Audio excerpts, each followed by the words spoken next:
Okay, this video is about gas and oil exploration here in my country, Philippines.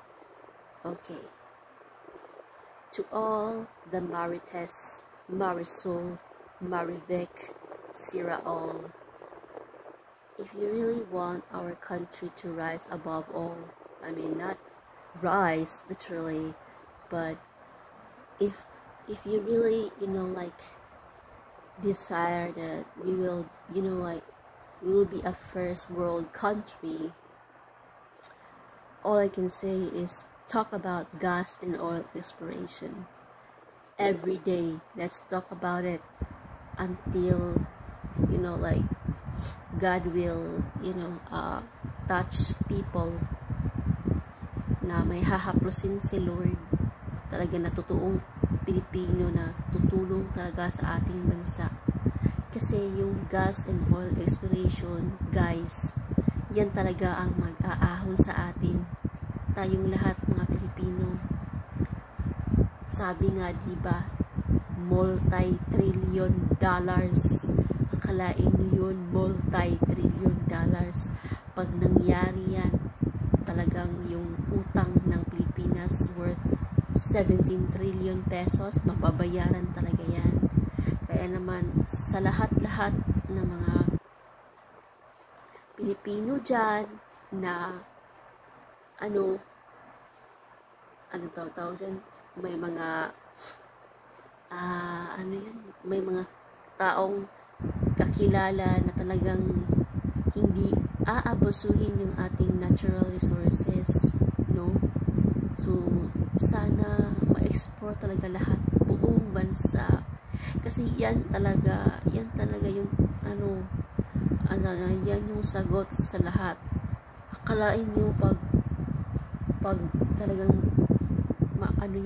ma-explore yan, yung mga pamilihin, talagang it will decrease yung mga price, tapos maraming mga public services na manilibre, kagaya ng health services, kasi importante yung health services talaga.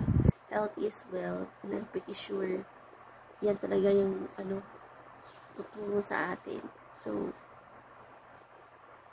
may nakita naman tayong news, diba, na talagang ginagawa ng paraan ni PBBM doon sa sa Recto Bank. Sana hindi lang sa Recto Bank, kundi sa buong Pilipinas, kung saan may pinaniniwalaang gas and oil dyan. Isipin nyo yan, magiging kagaya tayo ng Qatar, libre yung maraming libre. So gusto nyo ng libre, yan yung gawing chismis nyo araw-araw. Sabihin nyo, oo nga, mag-gas and oil exploration na tayo. Kasi, kasi nakikipag-chismis kayo sa buhay ng isang tao. Hala, i-chismis nyo yung pangangailangan ng isang tao, hindi yung mga mali na nagawa nila. Ito pa, talagang, Lord, I pray na talagang lahat ng mga government officials dito sa aming bansa, dito sa Pilipinas, na sana madaliin na yan. Sana wag pong kurakutin. Sana makonsensya sila na talagang ibigay ang lahat ng income sa mga taong Pilipino, gaya ng ibang bansa. So di malayo talaga pag yan, gas and oil exploration, baka tayo dyan, makakabili din tayo ng mga tawag dyan, mga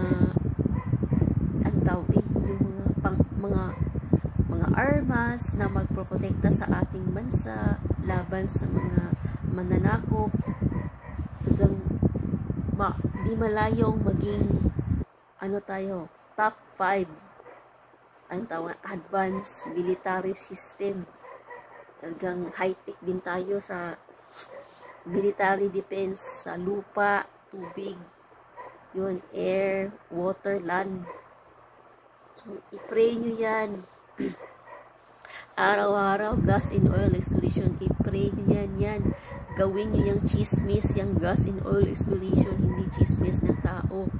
Hindi pangangailangan ng isang tao. Ano pang gusto nyo? Talagang, may libre yan. So, I think, talaga yan talagang pangailangan natin mga Pilipino. Yan sa Mariana Trench. Sana yung mga banyagang gustong tumulong, sana naman wag nyong 60%, 40%, gawin yung 50-50%. Kasi kung wala yung teritoryo ng Pilipinas, wala kayong pagkukunan ng gas and oil, wala kayong negosyo. At kung wala naman yung skills nyo, wala yung talents nyo, wala yung mga kagamitan nyo, di wala din. So, gets nyo yun? Dapat, common sense tayo. So, sana maawa kayo, lahat ng mga taong may alam sa gas and oil exploration. Maawa kayo sa mga Pilipinong naghihirap. Maawa kayo. Huwag natin isipin yung mga sarili natin lamang. Yun lang po. And spread this video. Spread it all over the world. Kasi talagang alam ko gusto nating maging first world country tayo. Pilipinas ko, mahal. I believe it that you wanted it like that way. So, yun lang. May mga kulang pa ang video na to. Kayo na yung mag-chismis. Yan, chismis pa more. Gas and oil exploration pa more. Hanggang dito lang po yung vlog ko. Thank you po.